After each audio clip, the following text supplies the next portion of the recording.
Have you ever imagined being completely alone in an empty building in the middle of the night and suddenly hearing footsteps coming from the floor above? It was exactly 11:47 p.m. when Marcus Johnson felt his blood run cold. The sound was unmistakable, heavy furniture being dragged across the wooden floor of the second floor. But that was impossible. The commercial building in Detroit had been abandoned for 3 months. The doors were locked from the outside. The elevator was off. No cars in the parking lot. Marcus was alone on that cold April night, or at least that's what he believed until that moment. Stay with me until the end of this story, because what happened that night goes far beyond any rational explanation. Marcus had been a night janitor for almost a decade. He knew every hallway, every creak, every strange noise in that old building. But this was different. This was real, and it was happening right above his head. His hands trembled so much that the mop almost slipped from his fingers. His heart pounded so hard he could hear his own pulse echoing in his ears. In that absolute silence of the early morning, broken only by that impossible sound, Marcus had to make a decision: ignore it and pretend he hadn't heard anything, or climb those stairs and find out what was really happening upstairs. Have you ever been through this? That moment when all your instincts scream at you to run, but something stronger pushes you forward. Marcus took a deep breath. He turned off the old radio that was playing soft blues. He picked up the flashlight with still trembling hands, and he started walking towards the stairs. Each step echoed in the empty hallway.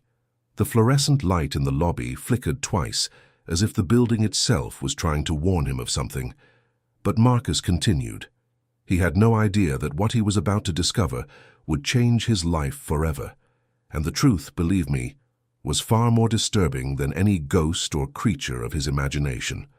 What you are about to discover may surprise you and even change the way you see the people around you.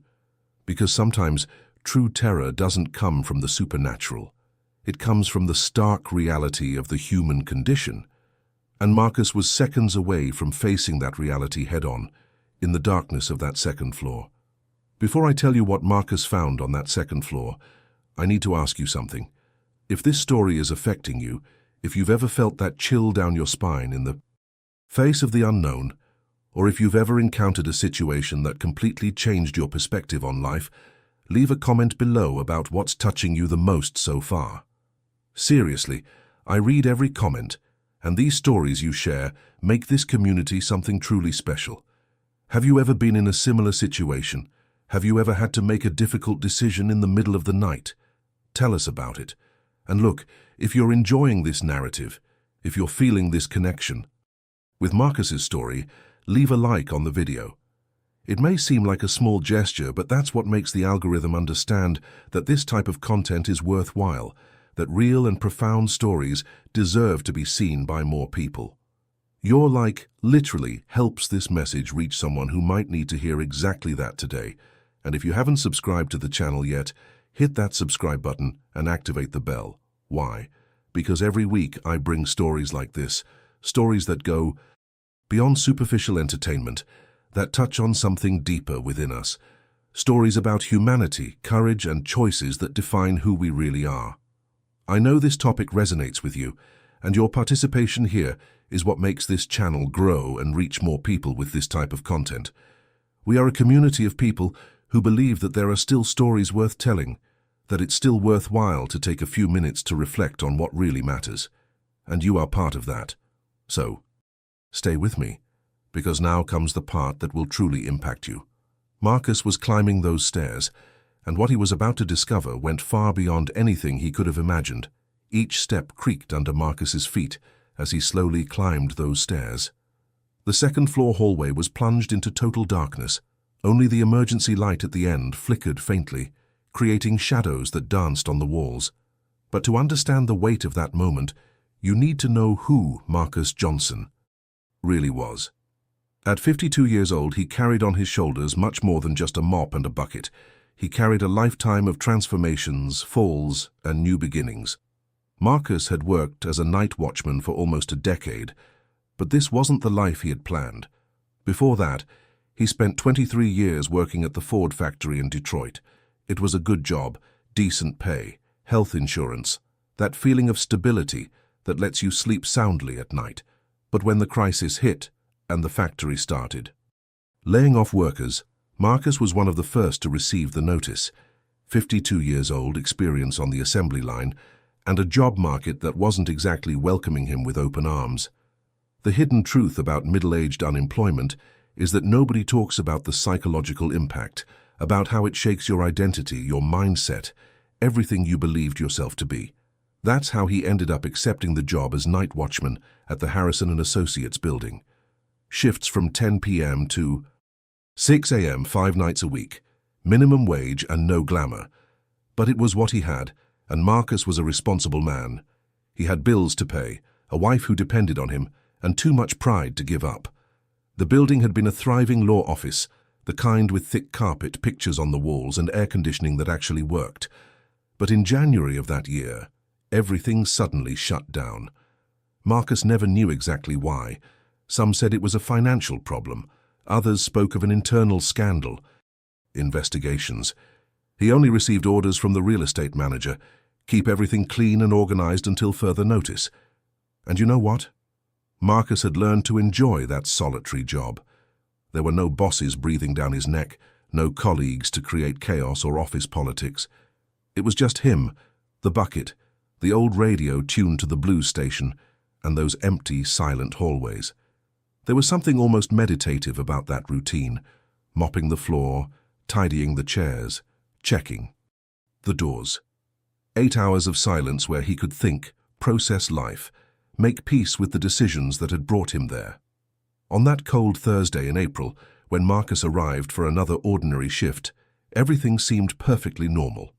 He unlocked the front door, turned on the lobby lights, put the radio on, and began his usual journey. Until it wasn't normal anymore. Until that impossible sound echoed from the second floor and transformed an ordinary night into something Marcus would never forget. And here's the great truth about life. The moments that truly define us never come announced. They appear disguised as an ordinary Thursday, a routine shift, just another night like all the others.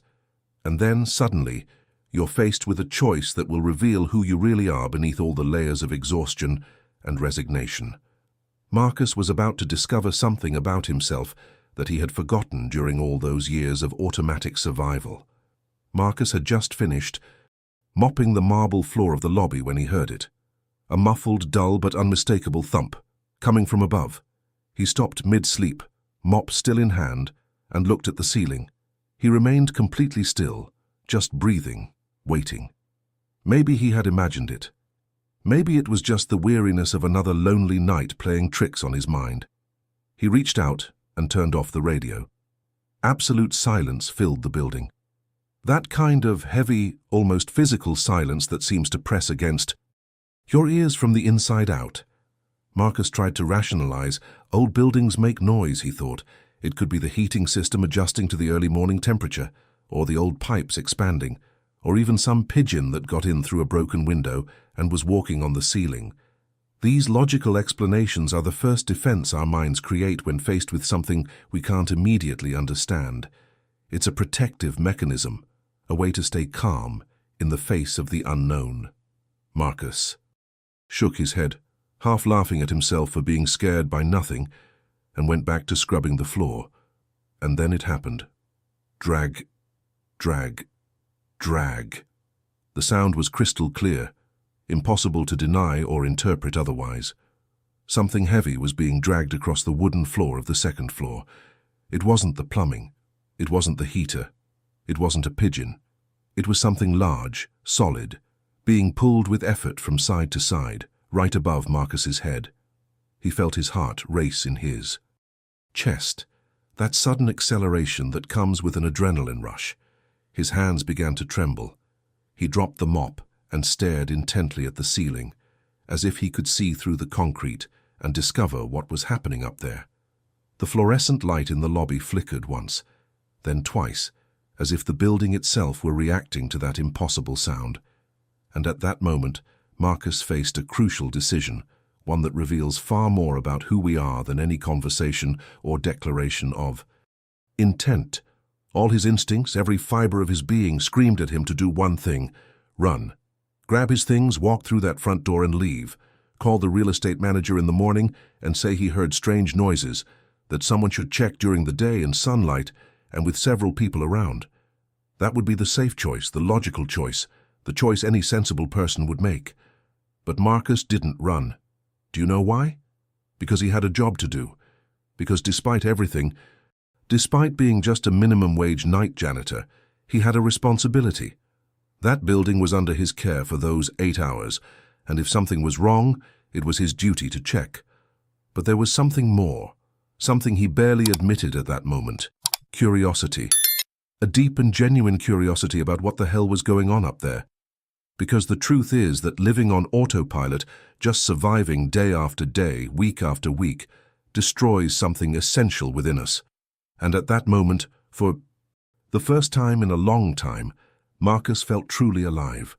The fear, the adrenaline, the uncertainty, all of it was terribly uncomfortable, but it was also real in a way that the last few years of his life hadn't been.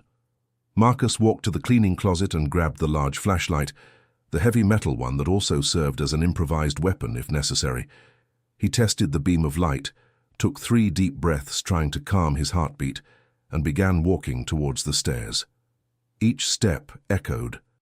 In the empty lobby, he could hear his own breathing, slightly labored, heavy with tension. The journey to the second floor couldn't be more than 20 meters, but at that moment, it seemed like an infinite distance. And as Marcus climbed, he had no idea that he was about to cross an invisible line between the life he knew and a revelation that would change everything. If you were in Marcus's place right now, what would you do? Write in the comments. Would you go up or run away? I want to know your true reaction to the unknown.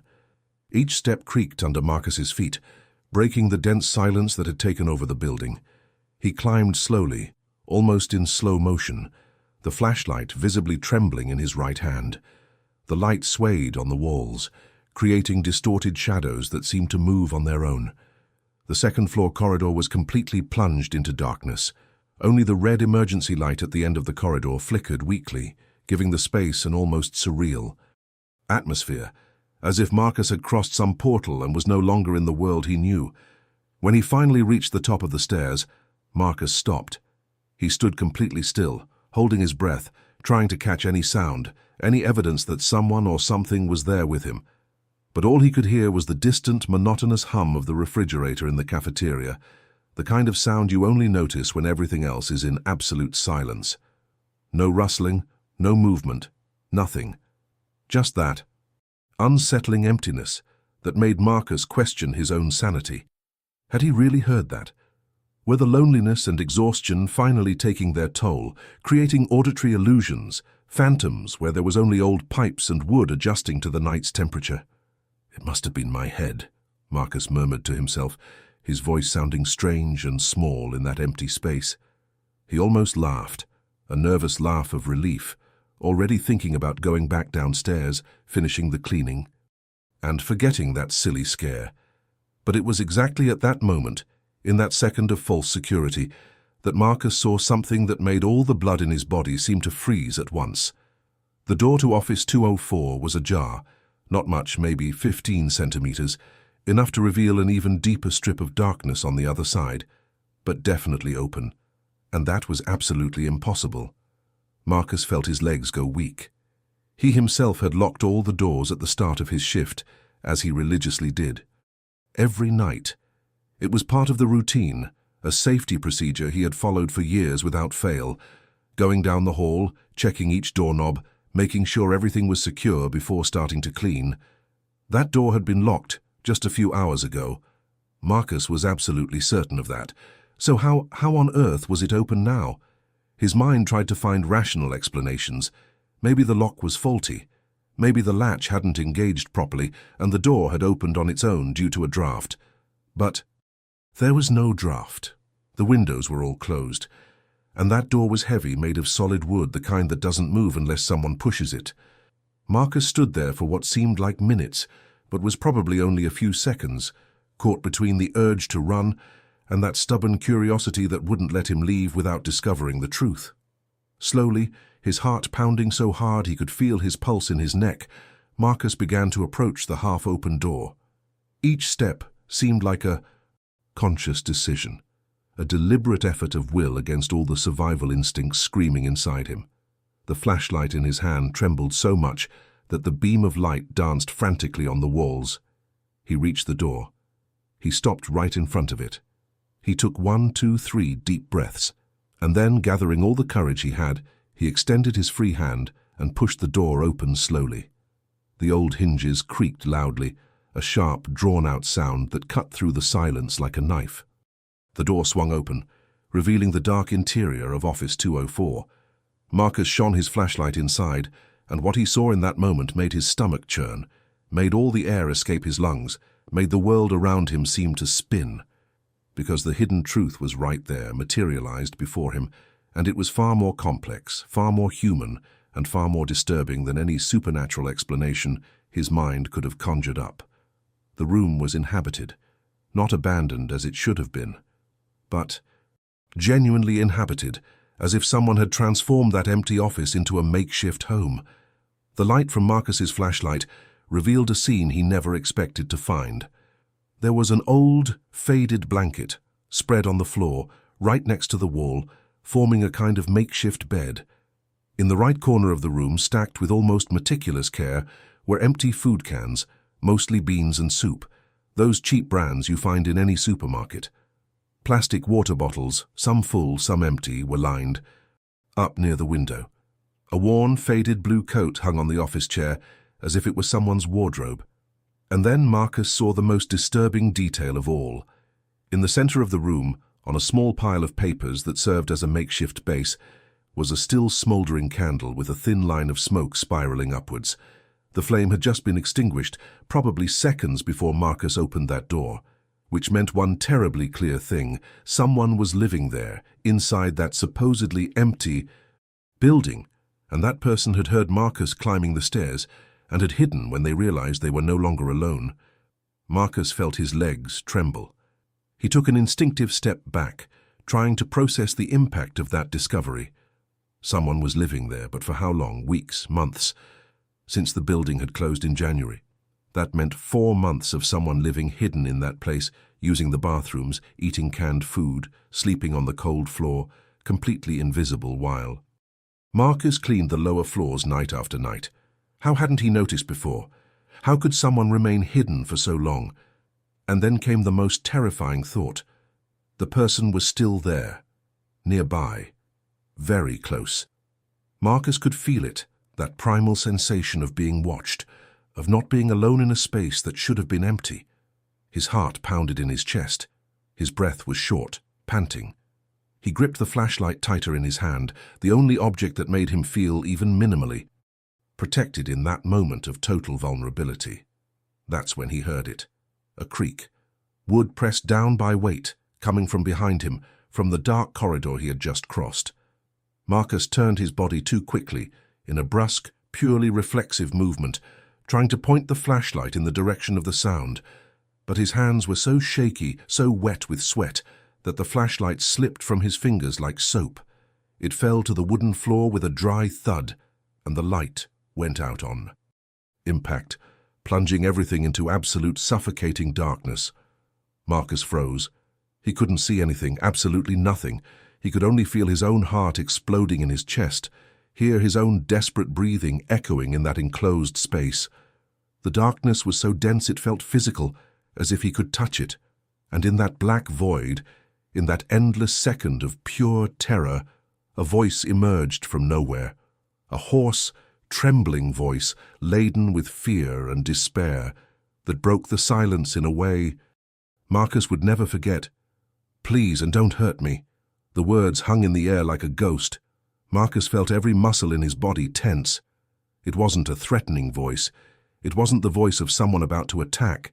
It was the voice of someone terrified, someone pleading for safety, for mercy. It was the voice of someone who was as scared as Marcus himself. And in that moment, everything changed. The entire dynamic of the situation transformed in a fraction of a second. Marcus was no longer just the person who had discovered an intruder.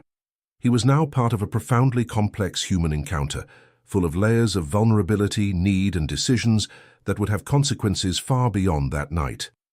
If you've ever been in a situation where you had to choose between following the rules or following your humanity, write in the comments, Empathy 1. This story is only beginning to reveal its true meaning. With trembling hands, Marcus pulled his cell phone from his pocket and turned on the flashlight. The cold white light illuminated the office, finally revealing the source of that desperate voice. There, huddled behind a desk that had been turned on its side like an improvised barricade, was a man. He was thin, dangerously thin, in a way that reveals weeks or even months of inadequate nutrition. He was dirty, with wrinkled clothes that looked like they hadn't seen a washing machine in a long time. His beard was long and disheveled, covering much of his face, and his eyes were deep-set, with dark circles that told stories of sleepless nights. And he was trembling. It wasn't the trembling of someone who was cold, although the temperature in the building was low. It was the visceral trembling of pure fear, of someone who was absolutely terrified of what might happen in the next few seconds. "Who are you?" Marcus shouted, his voice louder and more aggressive than he intended, a direct result of the shock and fear that still coursed through his veins. He kept the light from his cell phone pointed at the man, as if that beam of light could somehow protect him should the situation become dangerous. "My name is David," the man replied, his voice breaking mid-sentence, revealing a vulnerability impossible to feign. I used to work here, in the office. I have nowhere else to go." The words tumbled out in a hurried stream, as if he had rehearsed that explanation 1,000 times in his head, waiting for that inevitable moment when he would be discovered. Marcus slowly lowered his phone, blocking the direct light from the man's eyes. He took a deep breath, trying to control his own heart rate, trying to process this completely surreal situation. He looked at David more attentively now, without the initial panic clouding his perception. And what he saw was not a threat. He didn't see a dangerous criminal or someone with violent intentions. He saw only a human being completely broken, shattered by life, in a state of such profound despair that he had resorted to living hidden in an abandoned building. David began to explain, the words cascading down, as if he had kept that story bottled up for too long and now needed to release it all at once. He had been a junior lawyer at Harrison & Associates. He wasn't a partner, nobody important, just one among dozens of lawyers working in the offices of that building. When the firm suddenly closed, David's life crumbled like a house of cards. He lost his job, and without a monthly salary, he couldn't afford his apartment. He lost his car when he couldn't keep up with the payments. His savings were drained by his recent divorce, a devastating process that had left him emotionally and financially broken. With no family to turn to, his parents deceased years ago. No siblings, no support network that most people assume will always be there when needed. His friends, those he thought were friends, disappeared when he ceased to be useful, when he lost his status, when he became just another problem no one wanted to deal with. And so, without options, without choices, without anywhere to go, David returned to the building where he had worked. He forced open a window in the back, in the third-floor bathroom that no one ever checked, and began living there in hiding. This had been in January, shortly after the office closed. 4 months. 4 months living like a ghost in the shadows of that place. "I just need a few more weeks," David pleaded. And there was something deeply humiliating about that request, the way he had to debase himself, beg for mercy from a complete stranger. "Until I get a job. I'm sending out resumes, doing online interviews at the public library. Please, please don't call the police." And there was the decision Marcus needed to make. A decision that went far beyond simply following protocol or doing what was technically correct. It was one of those moral crossroads where there is no clear right or wrong answer, where any choice has profound consequences, where the impact of his actions will echo far beyond the present moment. Marcus stood there silently, staring at the broken man huddled behind the desk. His mind was at war with itself. Technically, legally, professionally, he should report the break-in. It was his duty as a building superintendent, as the employee responsible for the building's security. He should pick up the phone, call the real estate manager, maybe even the police, and resolve the situation correctly, the way the manual dictated. But while these rational thoughts formed in his head, His eyes remained fixed on David, and what he saw there was something profoundly familiar, something that touched wounds he thought had already healed. Marcus saw despair, not the superficial despair of someone going through a difficult time, but the existential despair of someone who has hit rock bottom, where there is nothing left to hold on to, no safety net, no plan B. It was the same despair Marcus himself had felt. Years before, when he lost his job at Ford, when he saw his savings evaporate, when he had to swallow his pride and accept a job that paid a fraction of what he used to earn, he knew that feeling of falling into an endless abyss, of waking up every day, not knowing how he will survive the next month, of feeling that the world has simply moved on and left you behind.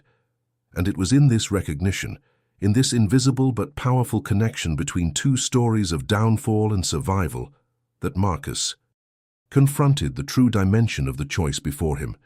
He could follow the rules and destroy the last spark of hope that man still held alive.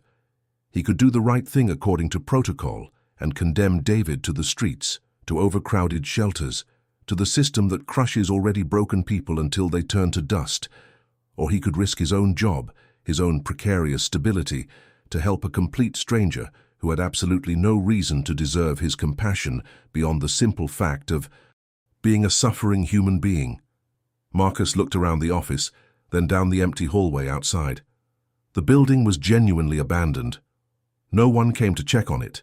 The real estate manager might come by once a month, always during the day, always just on the ground floor. No one really cared what happened on those upper floors, and David, despite technically trespassing, wasn't causing trouble, wasn't destroying anything, wasn't stealing. He was just trying to survive in the only way he could. At that moment, using a space that would otherwise be completely empty and unused. "Listen," Marcus finally said, his voice softer now, almost paternal. "I didn't see anything. Do you understand? I didn't see anything here tonight."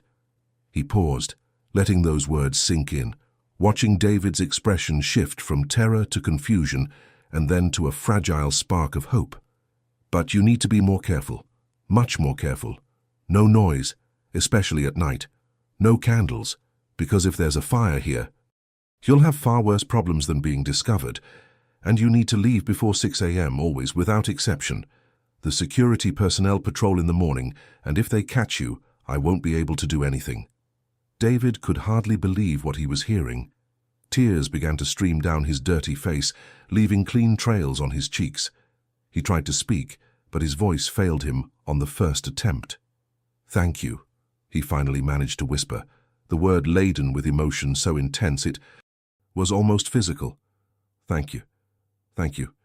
You don't know what this means." Marcus simply nodded, suddenly uncomfortable with the man's raw and exposed gratitude. He didn't feel like a hero. He felt only like someone who had done what any decent person would do in the same situation, or at least what he expected them to do. He turned his back and started walking towards the door, but before leaving completely, he stopped and looked back one last time. Something inside him had changed. That night, something fundamental in how he saw the world and his place in it.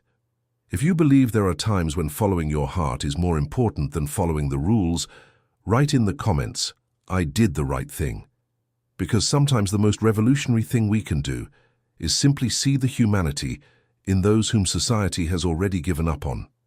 In the weeks following that night of discovery, Marcus and David developed a silent, almost choreographed routine that operated behind the scenes of that abandoned building.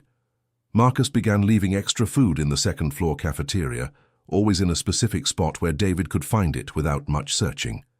Nothing extravagant, just extra sandwiches he brought from home, fruit his wife packed in his lunchbox that he pretended to eat, granola bars, sometimes a thermos of still hot coffee. David, for his part, kept everything meticulously clean and completely invisible. Office 204 seemed as abandoned as all the others during the day, with no trace that anyone spent the nights there. They began to talk occasionally, during the empty early mornings when Marcus made his rounds. Short conversations at first, just the basics, but which gradually deepened as trust was established between them. It was in these nightly conversations, illuminated only by the dim light of the hallways, that Marcus discovered who David really was beneath that layer of grime and despair. David was not just an ordinary lawyer. He was brilliant, genuinely brilliant. A Harvard graduate with honors, he had been one of the most promising students in his class. He spoke 4 languages, had published articles in important legal journals, and had a future that seemed limitless. But life has a cruel way of breaking even the brightest people. The divorce hadn't just been a separation. It had been a war of attrition that drained him of everything, financially and emotionally. The depression that followed caused him to lose focus at work. Small mistakes piled up, and when the office closed, he was already so weakened that he didn't have the strength to pick himself up. It was a story of how the system can crush even the most prepared when the right or wrong combination of circumstances aligns. Marcus began to help him in more practical ways. He brought clean clothes from his own wardrobe, shirts and pants that he himself rarely wore. She started clipping newspaper articles with job openings, marking those that she thought fit David's profile. She even rescued an old cell phone that was stored in a drawer at home, an old but functional smartphone, and gave it to David so he could send resumes and make calls. In return, without Marcus asking, David began organizing the old office files that were piled up in dusty boxes, those documents that the manager had asked Marcus to separate, but that he never found the time to do. David catalogued everything with professional precision, creating an organizational system that greatly facilitated Marcus's work, and slowly, almost imperceptibly in daily life, but profoundly transformative when viewed in perspective, something beautiful was happening in that empty building. 2 lives that had been destroyed by circumstances, 2 people whom society had basically discarded as irrelevant, were meeting in the dark and helping each other rebuild. Marcus was rediscovering a sense of purpose that went beyond simply mopping the floor. David was recovering his dignity, his routine, his hope that perhaps, just perhaps, there was a way back to the life he had lost. Marcus saw changes in David every week. He was cleaner, more organized, more focused. His sunken eyes were beginning to regain some life. His hunched posture of shame and defeat was gradually straightening. And David saw changes in Marcus too. The lonely janitor who had merely mechanically fulfilled his shift was becoming someone more present, more engaged, someone who had found meaning in making a difference in another person's life. But like every true story, not everything follows the script we expect. On an ordinary Tuesday in early May, when Marcus arrived for his 10 p.m. shift, he found unusual activity in the building. Cars parked out front, lights on several floors, and his stomach sank because he knew instantly that everything was about to change. Marcus parked his old bicycle in front of the building as he did every night, but something was different. The lights on the 2nd floor were on, cutting through the darkness of the facade that normally remained completely dark. There were 2 unfamiliar cars in the parking lot. His heart began to beat faster as he unlocked the main door. And it was there, in the lobby, on the reception desk, where he always left his things, that Marcus found a folded note with his name handwritten on it. He opened it with trembling fingers and immediately recognized David's careful handwriting. The words were short, but carried immense emotional. Wait. Marcus, I got the interview. Law firm downtown. Thanks to you. No matter what happens, you saved me. David. Marcus felt a genuine smile spread across his face, the kind of smile that comes from a deep place of satisfaction and pride. David had done it. After weeks of sending out resumes, doing phone interviews at the public library, he finally had a real chance, a real opportunity to start over. But that moment of joy lasted only seconds, because while Marcus was putting the ticket in his pocket, he heard voices coming from upstairs. Loud, authoritative voices echoing through the empty hallways. His stomach clenched. Something was terribly wrong. He dropped the bucket and mop right there and ran towards the stairs, climbing the steps 2 at a time, his heart pounding in his chest. When he reached the 2nd floor, he saw exactly what he feared. The door to Office 204 was wide open, all the lights were on, and there were several people inside. Marcus entered the room, and the scene before him was like a punch to the gut. David was in the center of the office, being held firmly by two private security guards, large men in uniform who held him by the arms as if he were a dangerous criminal. David offered no resistance. He was completely submissive, his head down, his shoulders slumped. Beside him, a man in a suit who Marcus vaguely recognized as the real estate manager was on the phone, clearly speaking with the police, reporting the property invasion. "Marcus, it's good that you arrived," the manager said as soon as he saw him, hanging up the phone and putting it in his pocket. There was a mixture of satisfaction and authority in his voice. "We caught the intruder. He was living here in hiding. Can you believe it? Did you see anything suspicious in the last few weeks? Any sign that someone was around here?" Marcus stood frozen in the doorway, paralyzed between worlds. He looked at David, and their eyes met for a brief second that seemed to stretch into eternity. David's eyes were full of fear, obviously, fear of what was to come, fear of the police, of prison, of losing that interview he had finally secured. But there was something more there, something Marcus recognized immediately, deep and genuine gratitude. And more than that, there was acceptance. It was as if David was silently saying, "It's okay, Marcus. I understand. You've already done so much for me. Save your job. Save yourself.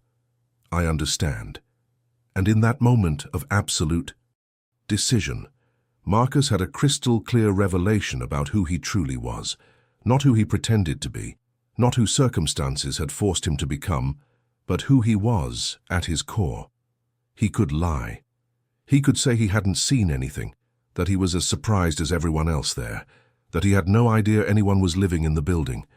It would be easy. It would be safe. It would protect his job, his fragile stability, avoid problems. But it would also be a betrayal of everything that had happened.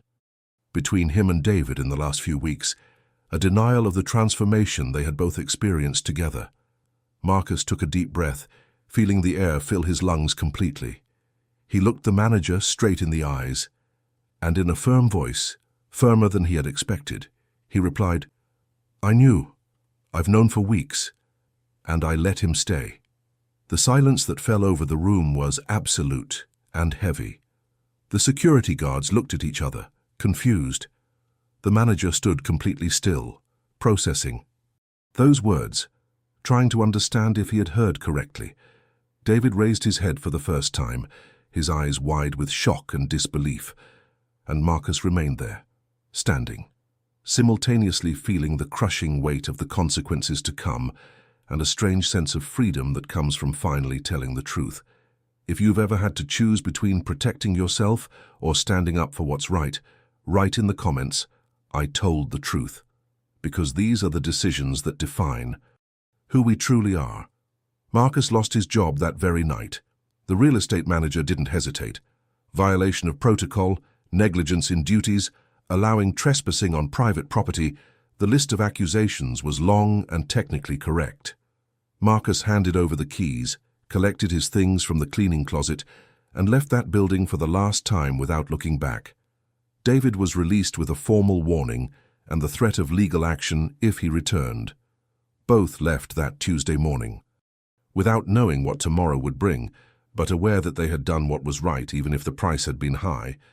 But then something completely unexpected began to happen. The story leaked.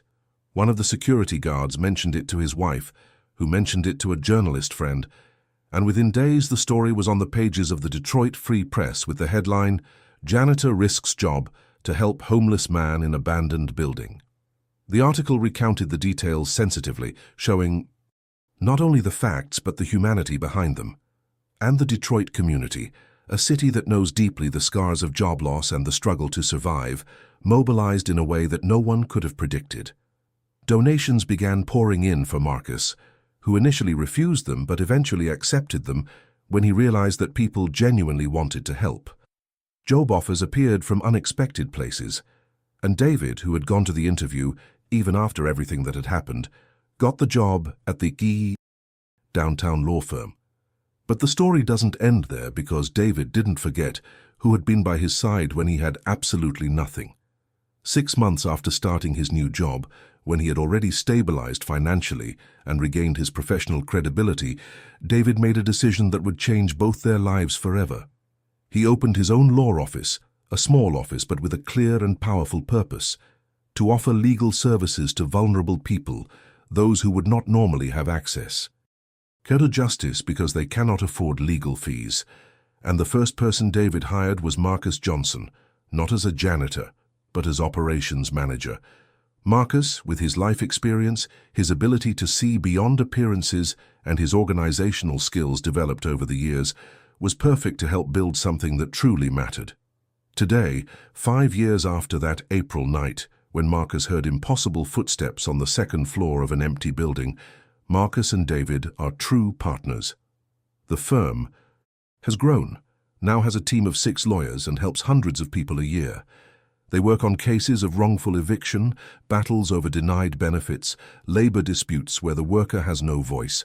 They help people society has forgotten, people who have fallen through the cracks of the system and have no one fighting for them. And they do it with a passion and understanding that only comes from those who have been there, who know exactly what it's like to look into the abyss and see no way back. Because Marcus and David know in a visceral and profound way what it is to be forgotten. They know what it is to be invisible, to be treated as irrelevant, to be discarded as if you had no value. And it is precisely this shared experience that makes them so effective in the work they do. They don't see case numbers or legal cases. They see people, stories, lives that deserve a second chance.